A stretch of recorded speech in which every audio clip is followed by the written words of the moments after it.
Julie tried to keep up a fast pace as she ran toward the lights of the only beach house that seemed to be occupied. Her legs were growing weary and she began to feel as though she were running in place. The lights looked close, but she couldn't seem to reach them. No, she said to herself. No, he won't catch me. I'll make it and they'll help me. I'll scream for help and they'll call the police and... But her lungs were burning, the pounding of her heart. Only terror kept her moving. Running as hard as she could, she stole a glance over her shoulder. Despite the darkness, she could see Richard closing in on her. I'm not going to make it, she suddenly realized. She was stumbling now. Her calves were cramping. It was all she could do to keep upright. And still he was coming. Where is everyone? She wanted to scream. Help me.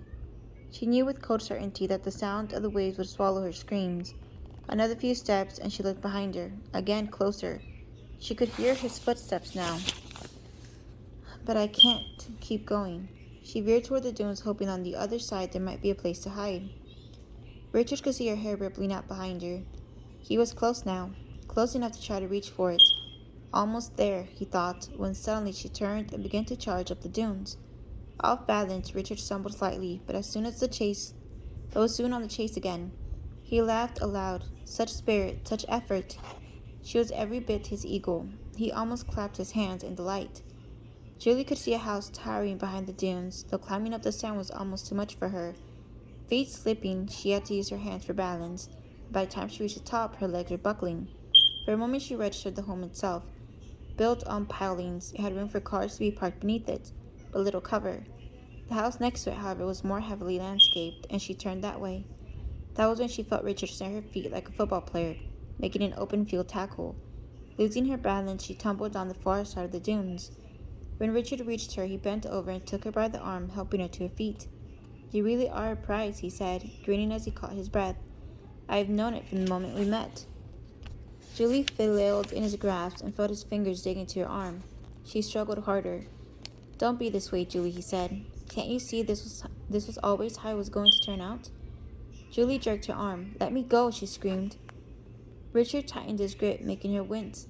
He broke into an amused grin as if asking, see how pointless this is? We should probably be going, he suggested calmly. I'm not going anywhere with you. She jerked again, finally breaking free from his grasp. But as she moved away from him, she felt him push her from behind, sending her to the ground again. Staring down at her, he shook his head slightly. You okay? He asked. I'm sorry I had to do that, but we need to talk. Talk? He wanted to talk? Screw you, she thought, and screw this. As soon as he began moving toward her, Julie got to her feet and tried to run. But Richard suddenly reached for her hair and jerked it hard. She heard him give a bewildered laugh. Why are you making this so hard? He asked. On the beach, Mike was trying to stand, reaching for the stairs, fighting nausea as the pain shot through him. His thoughts random and fragmented. Getting up. Have to call the police. Help Julie. But the pain. Shot. Pain. Where am I? That steady roar. Again and again. Pain. Coming in. Waves. Waves. The ocean. Julie. Have to help her. He took a step, then another. Julie swung wildly, hitting Richard on the chest and on the face. He pulled her hair again, making her scream. Why do you keep fighting me? Richard asked, his voice and expression calm as if trying to reason with a wayward child. Don't you understand that it's over? There's just the two of us now. There's no reason for you to act this way. Let me go, she screamed. Stay away from me. Think of all we can do together, he said. We're two of a kind, you know. Survivors. We'll do nothing together, she screamed. I hate you. He pulled savagely on her hair again, bringing her to her knees. Don't say that. I hate you, she screamed again. I'm serious, he said, his voice lower, more ominous. I know you're upset, but I don't want to hurt you, Jessica. I'm not Jessica, she screamed. Halfway up, Mike fell to his knees, but dragged himself forward. With one hand holding his stomach, he reached for the railing and pulled himself up. He was nearing the top now and could see Pete, face down on the deck, blood pooling around his head. Another couple of steps and he reached the deck. Making his way to the door without the railing, he was off balance, but he kept his eyes focused on the door, concentrating on what he had to do.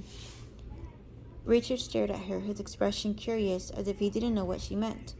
He blinked and his head began tilting to the side, like a child first studying his reflection in a mirror. What did you say? I'm not Jessica, she screamed again. Richard's free hand went behind his back. A moment later, she saw the gun. Mike reached the knob and turned it, feeling disembodied as the door swung open. The phone, he thought. I have to get to the phone before it's too late. That's when he heard something crash through the front door. Raising his eyes, he suddenly felt a surge of relief. Julie needs help, he rasped out. Down the beach. Shocked by Mike's condition, Jennifer quickly moved to his side and helped him to the chair.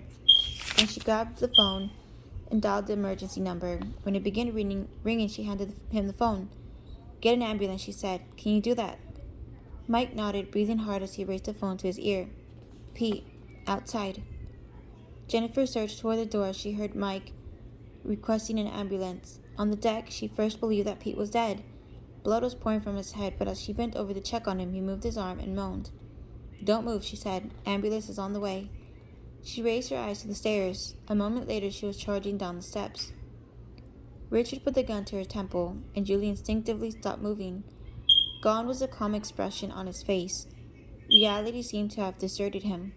She could see it in the way he looked at her, in the rasping sound he made as he drew a breath. I love you, he repeated. I've always loved you. Don't move, she thought. If you do, he'll kill you. But you're not giving me a chance to show you. He pulled her by the hair, moving her ear closer to his mouth.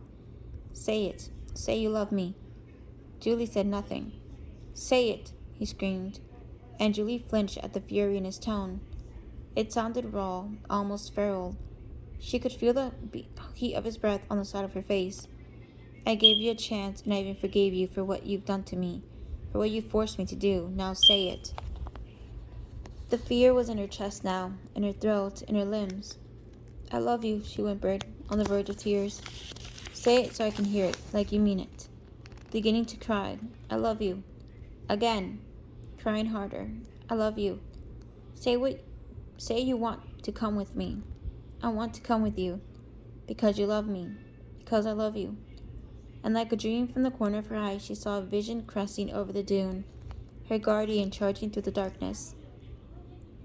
As the vision before her eyes took shape, Julie watched as Singer launched himself at Richard, snarling, his jaw clamping down the arm holding the gun.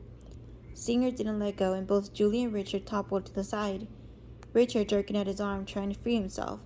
Singer was tugging and shaking his head, giving it everything he had, as Richard began to scream, the gun tumbling from his hand. He was on his back now, fighting to keep Singer from his throat. His face contorting, Richard held back Singer with one hand and began reaching for the gun. The dog didn't stop his attack, but Julie screamed, and it was a sound that gave her the strength to get up and move. She scrambled up, knowing she didn't have much time. Behind her, Richard's fingers curled around the handle of the gun. It was the sound of the gun going off that made Julie suddenly freeze again. Singer yelped, his cry long and drawn out. Singer, Julie screamed. Oh God, no. Another shot and another yelp, this time weaker. Looking over her shoulder, she saw Richard maneuver Singer's body off him and get to his feet. Julie began to tremble uncontrollably. Singer was on his side, struggling now to get up, growling and crying at the same time, writhing in pain, blood gushing onto the sand. In the distance came the sound of sirens. We have to go now, Richard said. We're almost out of time. But all Julie could do was stare at Singer. Now, Richard boomed. He grabbed her by the hair again and tugged. Julie fought him, kicking and screaming, when a voice called out from the top of the dune, Freeze! Richard and Julie saw Officer Jennifer Romanello at the same time. Richard pointed the gun toward her and fired wildly. A moment later, a choked sigh escaped him. There was a sharp burning pain in his chest, a sound like a freight train in his ears. Suddenly, the gun in his hand seemed ridiculously heavy. He fired again, missed, and felt another burning sensation in his throat, forcing him backward. He felt the blood pooling in his lungs, hearing the gurgle as he tried to draw a breath. He couldn't swallow, the sticky fluid making it impossible. He wanted to cough it up, to spit it in the officer's direction, but his strength was fading quickly. The gun slipped from his hands, and he dropped to his knees, his mind slowing. All he wanted for Julie was happiness, their happiness. The shapes around him were growing darker, dimming by the second. He turned toward Julie and tried to speak, but his mouth couldn't form the words. But still he clung to his dream of a life with Julie, the woman he loved. Julie, he thought, my sweet Jessica. Richard fell forward into the sand. Julie stared at his body, then turned towards Singer. He was on his side, panting hard, his mouth hanging open. Julie went to him, bending down, struggling to see him through her tears. He whimpered as she laid her hand on his head and his tongue flicked at it. "Oh, baby," she wept. He was bleeding from 2 deep wounds, the blood soaking into the sand beneath him. Shaking, Julie put her head on his body and Singer whimpered again. His eyes were wide and scared, and when he tried to lift his head, he yelped, the sound nearly breaking her heart. "Don't move. I'll get you to the vet, okay?" She could feel his breath on her skin, rapid and shallow. He licked her again and she kissed him. "You're so good, sweetie. You were so brave. So brave." His eyes were on her. He whimpered again and Julie stifled a cry. "I love you, Singer," she murmured, as the muscles in his body began to relax. "It's okay, sweetheart. No more fighting. I'm safe now. You can go to sleep." Julie went into the bedroom while Mike was cooking in the kitchen, the smell of spaghetti sauce filling the house. She flicked on the light. Almost 2 months had passed since that awful night on the beach. Though she remembered everything that happened there, what happened later was a blur, a jumble of events that ran together. She remembered Jennifer Romanello helping her back to the house. She remembered the paramedics working on Mike and Pete, and she remembered the house filling slowly with people. After that, everything went hazy, then black. She woke up in the hospital. Pete was there as well, and Mike was in another room just down the hall. Pete was up and around in a few days, but Mike was in critical condition for a week. Once his condition stabilized and he began to improve, he stayed in the hospital for another 3 weeks. The entire time, Julie camped out in a chair by his bed, holding his hand, whispering to him even when he slept. The police had more questions and also more information about Richard's past, but she found she didn't care about any of it. Richard Franklin was dead. In her mind, he would never be remembered as Robert Bonham, and that's all that mattered. And so, of course, was Singer. Later, she'd been told by the veterinarian that he'd been given rat poison, enough to kill 6 dogs within minutes. "I don't understand it," Linda Pattinson had told Julie. It was a miracle he was able to move at all, let alone fight with a grown man. But he had, Julie thought, and he saved me. On the day they buried Singer in Julie's backyard, a warm, soft rain fell around the small group of people who gathered to say goodbye to the Great Dane who had been Julie's companion in life and, at the end, her guardian. Once Mike was out of the hospital, the next few weeks passed in a daze. For the most part, he had moved in, though he still kept his apartment. He hadn't stayed there since before they'd gone to the beach house, and Julie was grateful. He had a way of knowing whether she needed to be held or wanted to be alone. But nothing seemed right anymore. The house was too empty. Leftovers were tossed in the garbage.